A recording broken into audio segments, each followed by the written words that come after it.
Hallelujah. Hallelujah. कितने लोग भूखे हैं? किसके लिए? हालेलुया। हालेलुया। कितने लोग प्रभु के लिए भूखे हैं? आमीन। सभी हैं। आमीन। सभी। हालेलुया। लेकिन एक भूखा नहीं है। कौन? शैतान। लेकिन उसके कान के पर्दे अभी फट जाएंगे। आमीन। हालेलुया। शैतान का कान का पर्दा फटेगा आमीन। यीशु के नाम में। वचन का तीर जाएगा कान में। आमीन। आमीन। हालेलुया। और इस समय हालेलुया। सारे लोग भूखे और प्यासे रहे परमेश्वर के वचन के लिए, और परमेश्वर अपने वचन के द्वारा सबको तृप्त करने जा रहे हैं। आमीन। आमीन। इसमें हम लोग प्रार्थना करेंगे। हालेलुया। हालेलुया। हालेलुया। महान परमेश्वर, जिंदा खुदा, नासरी यीशु, सेनाओं का यहोवा, पवित्र परमेश्वर, धन्यवाद के साथ पिता, पवित्रता, नम्रता, खराई के साथ प्रभु तेरे सम्मुख में तेरी बेटी, तेरी दासी में आती हूँ परमेश्वर। तूने मेरे अभिषेक किया है प्रभु। ओ धन्यवाद खुदावंत यीशु के नाम में मेरे परमेश्वर। और मैं इसमें विशेष प्रार्थना करती भेंट के लिए परमेश्वर खुदावंत यीशु, जिन भाई बहनों ने पिता अपने हाथों को बढ़ाकर प्रभु तेरे सेवकाई के लिए, तेरे राज्य के लिए, जो अपने खत्तों में से, भंडार में से परमेश्वर जो भेंट को डाला है खुदावंत यीशु के नाम में, मैं इसमें दुआ करती हूँ जैसे परमेश्वर तूने प्रार्थना किया खुदावंत रोटी और मछली बढ़ोतरी हुआ, वैसे ही पिता इनके जीवन में मैं प्रार्थना करती पिता, जो भेंट को इन्होंने डाला है इनके जीवन में अद्भुत रीति से बढ़ोतरी को देखने पाए, क्योंकि तेरे वचन में लिखा है भेंट मनुष्य के लिए मार्ग खोलता है और बड़े लोगों के सामने पहुंचाता है। हाँ मेरे परमेश्वर, जो भेंट को इन्होंने डाला है खुदावंत यीशु, इनके भेंट के द्वारा बड़े बरकत को, बड़े आशीष को अपने जीवन में देखे, अपने खत्तों में, भंडार में प्रभु सदा भरा पूरा और बढ़ोतरी होते हुए देखने पाए मेरे परमेश्वर। क्योंकि परमेश्वर तू बढ़ोतरी का परमेश्वर है, परिवर्तन का परमेश्वर है। हर एक क्षेत्र में इन भाई बहन प्रभु बढ़ोतरी और परिवर्तन को वो बढ़ते हुए देखने पाए। हालेलुया। ओ धन्यवाद परमेश्वर। इस समय मैं प्रार्थना करते पिता, जब अभी पिता परमेश्वर वचन को हम सुनने जा रहे हैं मेरे परमेश्वर, तेरे बेटे बेटियां जो दूर दराज से इस जगह में प्रभु भूखे और प्यास से इस जगह में आए हैं प्रभु यीशु खुदावंत मेरे परमेश्वर, अपने स्वर्ग की भोजन से, ताजा मन्ना से, वचन से मेरे परमेश्वर इनकी आत्मा को तृप्त करना प्रभु यीशु, इनकी आत्मा को मेरे परमेश्वर उस भोजन से वो तृप्त करते रहना मेरे परमेश्वर, ताकि परमेश्वर तेरे भोजन के लिए प्रभु ये कभी संतुष्ट नहीं, परंतु हमेशा इनका भूख वचन के लिए, प्रार्थना के लिए बढ़ते और बढ़ते चले जाए प्रभु, तेरे साथ में बढ़ते जाए यीशु के नाम में, आत्मा में उन्नति करते जाए, आत्मा में बलवंत बनते, इनका मन भटकने न पाए यीशु के नाम में। इनके कान, आत्मिक आंख खुले रहे मेरे परमेश्वर वचन को सुनने के लिए। और परमेश्वर प्रभु मैं तेरी बेटी, इसमें मैं भी तेरे अपने आप को तेरे हाथों में सौंपती हूँ खुदावंत पवित्र आत्मा, मेरी जुबान मेरे नहीं आपका हो जाए, बहुतायत से इस जुबान को, इस बुद्धि को प्रभु आप कब्जा ले लीजिए और इस्तेमाल कीजिए। बोलने वाला मैं नहीं, पवित्र आत्मा आप हैं। आप इस जगह में बोले, आप इस जगह में कब्जा ले, आप इस जगह में काम करें, जो आवश्यकता इस जगह में और यीशु के नाम में प्रकट करें। जिनके जीवन में जो प्रश्न है, सवाल है, आप अपने वचन के द्वारा इनके जीवन में हर एक प्रश्न का उत्तर को दें मेरे परमेश्वर। हालेलुया। धन्यवाद मेरे प्रभु जी, आप ऐसा करने जा रहे प्रभु जी, उसके लिए मैं पहले धन्यवाद का बलिदान चढ़ाती राजा। हालेलुया। धन्यवाद पिता, तूने मूसा को कहा, मूसा ने कहा हे प्रभु मैं तो बोलने में भद्दा हूँ, मैं नहीं बोल सकता, मुझसे नहीं हो पाएगा प्रभु, मैं नहीं कर पाऊंगा। प्रभु यीशु तूने मूसा को कहा हे मूसा, जब तू खड़ा होगा तो तेरे मुंह के द्वारा कौन बोलेगा? तेरे मुंह के द्वारा मैं बोलूंगा प्रभु, तूने कहा। और मूसा जो बोलने में जो थोथराता था, अच्छा से बोल नहीं पाता था, प्रभु यीशु तूने उसके मुंह को इस्तेमाल किया मेरे परमेश्वर, जो इस्राएली लोगों का अगुवाई कर पाया और उस मिस्र के गुलामी से, फिरौन की गुलामी से मूसा ने सारे इस्राएलियों को छुड़ाया मेरे परमेश्वर। आज उस मूसा की जगह में आज हमें यहाँ पर खड़े रखा है मेरे परमेश्वर। जितने लोग शैतानी के गुलामी है, बीमार के गुलामी में है, गरीबी के गुलामी है और किसी समस्या के गुलाम पे है, प्रभु यीशु उनको छुड़ाने के लिए तूने हमें यहाँ पर खड़ा किया है। जब मैं मेरे परमेश्वर मेरे मुंह के द्वारा प्रभु जैसे मूसा को इस्तेमाल किया, वैसे प्रभु तो इस्तेमाल करने जा रहा प्रभु। मैं धन्यवाद करती राजा। हालेलुया। धन्यवाद मेरे परमेश्वर, धन्यवाद पिता, सारी बातों में आपको महिमा देती हूँ और इस जगह को चारों ओर से प्रभु मैं नियंत्रित करती पिता। सब कुछ आपने मेरे हाथों में दिया है, अधिकार को मुझे दिया है, अधिकार की कुंजियों को मुझे दिया है। जैसा मैं बोलूंगी वैसा हो जाएगा, क्योंकि प्रभु तू करेगा। हालेलुया। धन्यवाद मेरे परमेश्वर। इस जगह में जितने लोग हैं प्रभु आज आजादी को देखेंगे, स्वतंत्रता को देखेंगे, ओ बंधुआई से आजाद होंगे। जो दुखित है वो आनंद से भर जाएंगे, जो शैतान के चुंगल में है वो छुड़ाए जाएंगे, जो टेंशन में है, चिंता में है, जो लाचारी में है, प्रभु यीशु वो आजाद होंगे यीशु का नाम। धन्यवाद पिता, आप अपने वचन के द्वारा इस जगह में छुड़ाने जा रहे हैं, काम करने जा रहे हैं मेरे प्रभु। उसके लिए मैं धन्यवाद करते पिता। हर एक बच्चे, बुजुर्ग, हर एक जवान भाई बहने, माता पिता, सारे लोग का मन हृदय को प्रभु डायरेक्ट पिता तेरे साथ में मैं जोड़ देती हूँ। हर एक का मन भटकने ना पाए, परंतु तेरे साथ में जुड़े रहे और बड़े लालसा के साथ में तेरे वचन को सुने और वो वचन उनके जीवन में काम करे, क्योंकि तेरा वचन बीज है, जो बीज जमीन में पड़ता है और वो उगता है और फल को लाता है। हालेलुया। वैसे ही तेरा वचन बीज के समान है प्रभु, हर एक के जीवन में सुनने के द्वारा और उनके जीवन में ओ फलवंत होवे। 30 गुना नहीं, 60 गुना नहीं, परंतु 100 गुना फल को लेकर आए मेरे परमेश्वर। हालेलुया। और हर एक लोग अपने जीवन में रिजल्ट को देखे और गवाही को देने पाए, ताकि इस गवाही के द्वारा परमेश्वर तेरी महिमा हो और लोगों का विश्वास बढ़े। राजा हालेलुया। धन्यवाद मेरे परमेश्वर, सारी बातों में आपको महिमा देती हूँ। धन्यवाद के साथ में दुआ मांगती हूँ, सुने बड़ी दया से ग्रहण करें। आमीन आमीन आमीन आमीन। Hallelujah hallelujah hallelujah hallelujah. कितने लोग आज दुखी हैं? हाथ उठाएंगे। दुखी कितने लोग दुखी हैं? नहीं है यहाँ पे। कितने लोग बीमार हैं? कितने लोग खुश हैं? Hallelujah hallelujah. हमेशा खुश रहना है। आमीन आमीन। हमेशा खुश रहना है, खुशी में जीवन बिताना है। आमीन आमीन। जानते हैं शैतान के हर एक चालों को हमें समझना है। दुख कितना भी आए हमारे जीवन में, लेकिन अपने दुख को कभी जाहिर मत करना, कभी मत दिखाना। क्या है कि जब हम अपने दुख को दिखाते, दुख को कैसे समझते हैं, कैसे कैसे यदि कोई व्यक्ति दुखी है तो उसको हम कैसे जान पाएंगे कि वो दुखी है? फेस से। हालेलुया। उसका चेहरा देख के, है ना।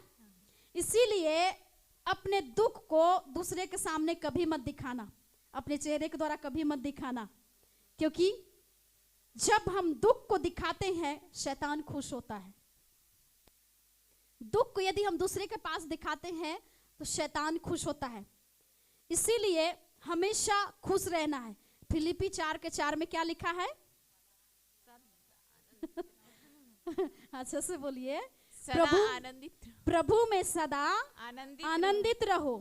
मैं फिर तुमसे कहता हूं कि आनंदित रहो। Hallelujah hallelujah. तो हमेशा खुश रहना है, हमेशा मुस्कुराते रहना है, हमेशा आनंदित रहना है। घर में चाहे कुछ क्यों ना हो रहा हो, खाने के लिए क्यों कमी हो, खाने के लिए हो चाहे मत हो, लड़ाई झगड़ा हो तो भी, बाहर जब निकलो पड़ोसी को अपने मुस्कुराते हुए हंसते हुए चेहरा को दिखाओ। जब हम ऐसा दिखाते हैं शैतान कहता है कि अरे बाप रे, मैं तो इसके जीवन में लड़ाई को डाला, झगड़े को डाला, इसके जीवन से मैं संपत्ति को चुरा लिया, इसके पास खाने के लिए भी नहीं है, लेकिन कैसे ये खुश है? क्योंकि परमेश्वर हमारे साथ है। हालेलुया। हमेशा मुस्कुराते रहना, क्योंकि जब हम खुश रहते हैं, कितना भी बड़ा युक्ति को न बुने शैतान, लेकिन वो हमारी खुशियों को देखकर जलता है और वो जलन के मारे ठहर नहीं पाता और भाग जाता है। आमीन हालेलुया हालेलुया। यदि आपको शैतान को भगाना है तो हमेशा खुश रहना। आमीन। सीखना है हमें। आमीन आमीन। इधर आए हैं आप, इधर भी हमेशा मुस्कुराते रहना, खुश रहना। जितना ज्यादा हम खुले विचार में रहते हैं, जितना ज्यादा हम खुश रहते हैं, उतना ज्यादा वचन जो है हमारे हृदय में काम करता है, हमारे हृदय में वो कार्य करता है, वो कान के द्वारा जाता है। Hallelujah hallelujah. यदि हम चिंता में रहते हैं, टेंशन में रहते हैं, तो क्या है, वचन हम सुनेंगे लेकिन वो काम नहीं कर पाएगा, वो हमारे हृदय में नहीं आ पाएगा, हमारे मन में नहीं आ पाएगा। हम सुनेंगे कान से, दूसरे कान से निकलता जाएगा। इसलिए आप हमेशा खुश रहना। इस जगह में जब आए हैं हमेशा खुश रहना। प्रभु ने जैसे हमें हमारे जीवन में खुशियों को दिया है, आप सारे लोगों के जीवन में खुशियां देना चाहते हैं। आमीन।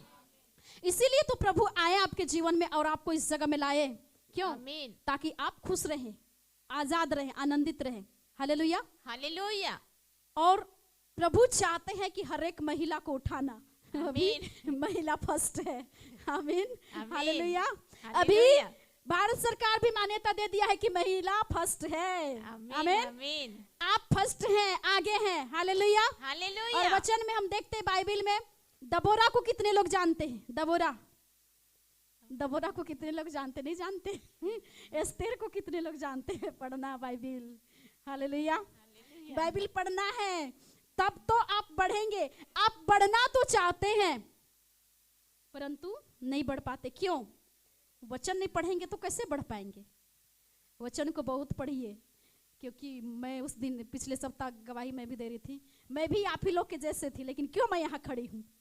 कैसे मैं यहाँ खड़े हो पाई? वचन केवल हालेलुया। हालेलुया। परमेश्वर आपको भी खड़ा करेगा। आमीन। आमीन आमीन। परमेश्वर आपको भी खड़ा करेगा ऐसे ऐसे इस्तेमाल करने के लिए। ऐसे मंच में वो चाहते हैं इस्तेमाल करना। वो तो ढूंढ रहे हैं कि मैं किसके अंदर में होकर खड़े होऊं। हालेलुया। आमीन।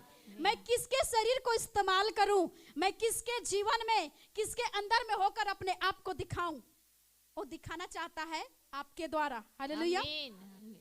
यीशु मसीह वो एक पवित्र आत्मा है, शरीर के रूप में अभी पिता के दाहिने विराजमान है। वो एक दिन आएंगे, लेकिन सिर्फ वो लेने आएंगे। पर वो इस पृथ्वी में काम करना चाहते हैं, लेकिन कैसे काम करें? क्योंकि उसके पास शरीर नहीं है। आत्मा के वो आपको छूना चाहता है, लेकिन कैसे छू पाएंगे? आत्मा है सिर्फ वो सिर्फ पवित्र आत्मा है, लेकिन छूने के लिए उसके पास हाथ नहीं है, बोलने के लिए मुंह नहीं है। अभी कैसे करेंगे? अनुभव से। आपको चुनना चाहते हैं। हालेलुया। हालेलुया। आपके द्वारा आपके मुंह से बोलना चाहते हैं, आपके हाथ से दूसरों को छूना चाहते हैं। हालेलुया। आमीन। हालेलुया। मैं जब बोल रही हूँ तो मैं थोड़ी, यीशु पवित्र आत्मा मेरे द्वारा बोल रहे हैं। आप लोग को हालेलुया। उत्साहित कर रहे हैं, आप लोग को उठा रहे हैं, उठिए। हालेलुया। हालेलुया। जब मैं छूती हूँ, पवित्र आत्मा यीशु आपको छूते हैं। आमीन। हालेलुया। क्योंकि यीशु को छूने के लिए हाथ की आवश्यकता है, यीशु को बोलने के लिए मुंह की आवश्यकता है, यीशु को देखने के लिए आंख की आवश्यकता है। आमीन। आमीन। जब हम अपने शरीर को देते हैं यीशु के लिए सोना या चांदी या कोई वस्तु नहीं चाहिए। सिर्फ उसके लिए एक पवित्र हृदय, पवित्र पात्र चाहिए। खाली आमीन। खाली पात्र चाहिए। हालेलुया। हालेलुया। एक खाली शरीर चाहिए, उस शरीर में कोई दाग ना हो, उस हालेलुया। शरीर में कोई पाप ना हो, उस शरीर में कोई वासना ना हो, वो शरीर पूरा खाली हो। आमीन। आमीन। आज तक चाहे हम जो कुछ भी किए, बचपन से लेकर कोई भी व्यक्ति सिद्ध पुरुष नहीं है। माता के गर्भ से यीशु ने हमें चुना है, लेकिन माता के गर्भ से ही हर मनुष्य क्या है? पापी है। हालेलुया। हालेलुया। हमारा पुरखा आदम माता पिता जो है वो पाप किए, इसलिए हम माता के गर्भ से ही पापी होते आए। लेकिन धर्मी बनने के लिए यीशु हमारे लिए उपाय किए। कैसे? परमेश्वर उपाय किए। परमेश्वर अपने एकलौता प्रभु यीशु मसीह को इस पृथ्वी पर भेजे और हमारे लिए बलिदान हो गए। उसका पवित्र लहू बहाया गया, और जो कोई उस पर विश्वास करता है, उस पवित्र लहू पर विश्वास करता है, वो धर्मी बनता है। हालेलुया। आमीन। वो उद्धार को पाएगा और वो धर्मी बनेगा। हालेलुया। आमीन। हालेलुया। तो जब हम यीशु मसीह को अपने जीवन देते हैं, अपने आप को दे देते हैं, अपने शरीर को दे देते हैं, उसे उद्धारकर्ता मुक्तिदाता के रूप में ग्रहण कर लेते हैं, उसी दिन से हम क्या हैं? धर्मी बन जाते हैं। आमीन। आमीन। उसी दिन से धर्मी बन जाते हैं। लेकिन जब धर्मी बनने के बाद में हमें पिछला चाल चलन को, पिछला पुराने पाप को, पुराने बातों को छोड़ना पड़ता है। आमीन। आमीन। जब तक हम पिछले चाल चलन को, पिछले बातों को, पाप को, पहले आप यीशु में आने से पहले आप चाहे जैसा भी जीवन जिए, उसको मायने नहीं रखता प्रभु, उससे प्रभु को मतलब नहीं है। लेकिन यीशु के आने के बाद आप कैसा जीवन जी रहो, यीशु चाहते हैं। वचन में लिखा है, तुम पवित्र बनो क्योंकि तुम्हारा बुलाने वाला पवित्र है। हालेलुया। हालेलुया। तो जैसे मुझे प्रभु खड़ा किया, मैं अपने आप को दे दी प्रभु के लिए, कि मैं वेदी के साथ बांध दी प्रभु के लिए, कि प्रभु मैं वेदी के साथ बांध देती, तू जैसा चाह मुझे वैसा इस्तेमाल कर। हालेलुया। हालेलुया। वैसे ही जब हम अपने आप को समर्पित कर देते हैं संसार के काम से, संसार के पाप बुराई को हम त्यागते हैं, तब क्या होता है? पवित्र आत्मा आपके जीवन में आएगा। यहाँ पर जितने लोग बैठे हो, आप भी इस्तेमाल हो सकते हो। हालेलुया। आमीन हालेलुया आप अपने मनोबल को बढ़ाइए। सिर्फ मैं ही नहीं कर सकती, सिर्फ मैं नहीं खड़ी हो सकती, परंतु सबको यीशु खड़ा करना चाहता है। आमीन। आमीन हर एक एक को यीशु खड़ा करना चाहता है, हर एक एक को इस्तेमाल करना चाहता है। आप उसी लाचारी में, उसी गरीबी में, उसी पीड़ा में, उसी दर्द में, उसी बीमारी में मत पड़े रहिए। यीशु सबको छुड़ाना चाहता है, सबको खड़ा करना चाहता है। हालेलुया हालेलुया इसलिए अपने आत्मिक अधिकार को समझिए, सिर्फ मौलिक अधिकार को मत जानिए। मौलिक अधिकार क्या करते हैं? आप वोट डालते हैं, कहीं जाते हैं, हाथ को खड़ा करते हैं, आपके लिए बस रुक जाता है। ये मौलिक अधिकार है। ये भारत सरकार ने आपको अधिकार दिया, सिर्फ उसको आप इस्तेमाल करते हैं, उसको इस्तेमाल करते हैं, सही बात है। लेकिन अब से आप अपने विश्वास को बढ़ाइए, आत्मिक अधिकार को ले लीजिए, खड़े हो जाइए। हालेलुया हालेलुया आपका आत्मिक अधिकार है प्रार्थना करना, पवित्र जीवन जीना, आमीन, वचन आमीन, पढ़ना, हालेलुया। शैतान को निकालना, जो भी आपके अगल बगल में जो दुष्ट काम हो रहा है उसको खदेड़ना, प्रार्थना करके अपने घर को माहौल को बदलना, प्रार्थना आमीन, करके अपने आमीन। पति का जीवन बदलना, आमीन। प्रार्थना करके अपने बच्चों का जीवन बदलना, आमीन। प्रार्थना करके गरीबी को हटाना, आमीन। प्रार्थना करके श्राप को तोड़ना, प्रार्थना करके पड़ोसियों को बदलना, आमीन, प्रार्थना आमीन। करके अपने नगर को बदलना, प्रार्थना आमीन। करके अपने शहर को बदलना, प्रार्थना आमीन, करके अपने आमीन। देश को बदलना। आमीन हालेलुया। हालेलुया दबोरा एक महिला थी और दबोरा जब उठी वहां का देश को जीत ली। हालेलुया। हालेलुया हमको भी उठना है दबोरा के समान। हालेलुया। हालेलुया कितने लोग उठना चाहते हैं? मैं उठाऊंगी, बताऊंगी आपको, उठाऊंगी। हालेलुया। आपको उठाने के लिए जिनको उठना है आ जाना मेरे पास, मैं सिखाऊंगी। हालेलुया। हालेलुया जिनको जिनको उठना है, बढ़ना है, बिल्कुल स्वागत है सीखने के लिए, आइए सिखाऊंगी। हालेलुया। हालेलुया और हम मिलकर अपने झारखंड को, छत्तीसगढ़ को, अपने देश को बदल देना है। हालेलुया। हालेलुया। जितने लोग आज गुलामी में हैं, जितने लोग आज शैतान के चुंगल में हैं, जहां जहां जादू टोना हो रहा है, सारे जादू टोना करने वालों को भगाना है, खदेड़ना है। आमीन आमीन। हालेलुया खदेड़ना है सारे पाप को, सारे बुराई को, सारे गंदे काम को हमारे घर से, हमारे पड़ोसी से, नगर से, देश से भगाना है, मार करके यीशु के नाम में। आमीन कैसे मारेंगे? डंडा लेके, प्रार्थना से, वचन से, वचन से, प्रार्थना से मारना है ना। आपके जीवन में जो भी कमी हो उसको आप खुद भगा सकते हैं। हालेलुया। हालेलुया आज आपको खड़े होना है, इसलिए प्रभु मुझे खड़ा किया है ताकि आमीन। आप खड़े हो जाएं। हालेलुया। आमीन इसीलिए प्रभु मुझे खड़ा किया है ताकि आप लोग सब लोग खड़े हो जाइए। आमीन भाई हो चाहे बहन हो, फर्क नहीं पड़ता। उन दिनों में कहते थे कि महिलाओं को खड़ा नहीं होना है, महिलाओं को प्रचार नहीं करना है, लेकिन प्रभु ने हमें अधिकार दिया है, हम खड़े होंगे और अपने देश को, नगर को बदल। इसलिए सारे बहनें खड़े हो जाइए, हिम्मत रखिए, विश्वास कीजिए। यीशु ने अधिकार दिया है। इफिसी 1 अध्याय को आप सारे लोग पढ़ना, घर में पढ़ना, वो आप लोग का घर का काम है। इफिसी 1 अध्याय को, इफिसी की पत्री को पढ़िए, कुरिन्थी की पत्री को पढ़िए, प्रेरितों को काम को पढ़िए, बहुत पढ़िए। घर में काम धाम है, काम धाम कीजिए, लेकिन वचन के लिए, प्रभु के लिए समय दीजिए। यदि आप उठना चाहते हैं तो वचन को नहीं जानेंगे तो कैसे उठेंगे? है ना। अधिकार में खड़े होना है। जब आप प्रार्थना करेंगे, दुष्ट आत्माएं चीखेंगे, चिल्लाएंगे और वो दूर भागेंगे। आमीन शैतान की शक्तियां भागेंगे बाहर। आपके आसपास में जितने भी गंदे काम हो रहे हैं, सताए जा रहे हैं, उन सबको खदेड़ भगाना है बाहर। आमीन हालेलुया। आमीन अपने विश्वास को बढ़ाना है। वचन में लिखा है कि अपने तंबू को चौड़ा करो। आमीन। आमीन अपने तंबू को चौड़ा करो, यानी अपने विश्वास को बढ़ाओ। आमीन हालेलुया। हालेलुया अब तक जो आपका विश्वास था कि मुझे प्रार्थना कराना है, अपने विश्वास को बढ़ा लीजिए। अब मुझे प्रार्थना करना है दूसरों के लिए। हालेलुया। हालेलुया अब मुझे प्रार्थना करना है। कितने दिन तक प्रार्थना कराते रहोगे? उठो। हालेलुया। हालेलुया उठना है सबको, काम करना है दबोरा के समान। दबोरा जब तक नहीं उठी उस देश में, वो न्यायों की पुस्तक में लिखा है दबोरा के विषय में, वहां पर वो माता कहलाई। हमें माता बन के उठना है। हालेलुया। हालेलुया माँ बन के हमें उठना है लोगों के लिए। वो माता बन के उठी। जब तक दबोरा नहीं उठी, वहां का राजा को, जैसे वो उठी, वहां का राजा जो प्रभु के लोगों को सताता था, प्रभु के लोगों को तड़पाता था, वहां पर जब दबोरा उठी, उस राजा को नाश कर दी। हालेलुया। हालेलुया उस राजा को बल से भी, आत्मा से भी, शक्ति से विनाश की, आमीन। मार डाली उसे। हालेलुया। हालेलुया। जिसके अंदर में ये विश्वास और हिम्मत ना हो, जोश ना हो, नहीं कर सकता। इसीलिए अपने जोश को बढ़ाइए, अपने आत्मा बल को बढ़ाइए और उठिए। जितने भी अन्याय हो रहे हैं उसके खिलाफ में हमें उठना है, प्रार्थना करना है, प्रार्थना भी करना है, बोलना भी है। प्रभु काम करेगा, प्रभु इस्तेमाल करेगा। आप पढ़े हो चाहे मत पढ़े हो, उससे फर्क नहीं पड़ता। परमेश्वर को, अनपढ़ लोगों को प्रभु इस्तेमाल करता है। पतरस भी अनपढ़ था, लेकिन जब वो खड़ा हुआ, एक बार खड़ा हुआ, एक बार में कितने लोग? 3,000 लोग विश्वास में आए। जब वो प्रचार करने लगा खड़े होकर, अनपढ़ व्यक्ति, एक बार में 3,000 लोग मन को फिराए, 3,000 लोग विश्वास किए। हालेलुया। हालेलुया। इसलिए आप अपने आप को कमजोर मत समझिएगा। आप दबोरा के समान उठ सकते हैं, एस्तेर के समान उठ सकते हैं। आप वो महिला हैं जो कर सकते हैं। इसलिए हमें वो दबरे नहीं रहना है, डरे हुए नहीं रहना है, सहमे हुए नहीं रहना। कितना दिन डरिएगा, कितना दिन शैतान के चुंगल में रहिएगा। आमीन।